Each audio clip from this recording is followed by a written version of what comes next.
ห็นบ่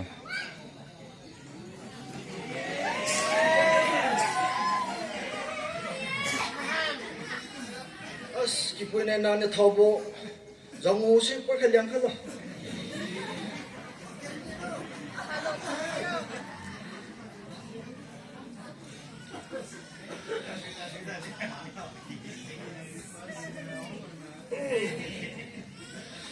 เขาวิจารณ์ใคร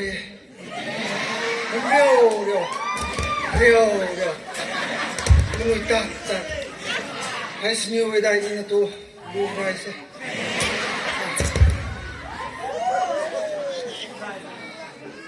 อาจารย์ใช้ลุงทุ่มบุยมาเรียนใหม่อากิปุยจันใช้วิดาวราจิวมาเรียนใหม่ไหนสิที่จะมาคุยเรื่องที่ลาสูไทยเนี่ยเนี่ยรำเค็นกาวังตั้งขลุ่ยบัมบวยที่จะวังใครบุติงกากากีฬาผมตัดสายฮันนีมูนที่จะไหนสิวังใครจะบัมเมไหนนอกคู่ให้สิจิวขัดที่ตามมาใครสระบุกันดำที่ดอมไข่นะให้สิ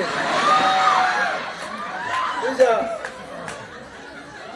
รำเค็งกับฮันนีมูนที่ก็สิตัดที่วังดารำเค็งก็กตินาก็อารมณ์ให้ที่บัมที่เจงกันสุนัขที่จะไหนให้ที่เจ้าตัวมินที่จะวังไข่จะบัมเม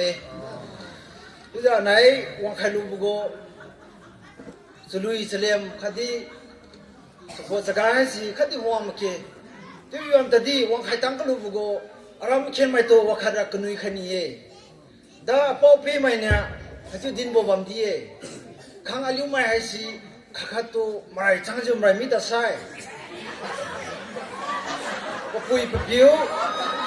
ปะกี้ตรงไม่ก็สินาไม่ตัวข้าจงทราบว่าถึงมาจ้ะปะกี้ก็ตัดชีกับบ้านมือคนอยู่ตัวตั้งนานที่จงใช้จุดดินบัมที่เนี่ยคุณนุ้ยใครนี่บรารำเค็มไม่ดีข้าวลิมาข้าตัวจงชาจิบัมโมคดีข้าบุญนำให้สมรัยตั้งบุญนำชุโรที่ไว้สิอากีปุยอันไหนก็แล้วสุดที่จะคุณนุ้ยใคร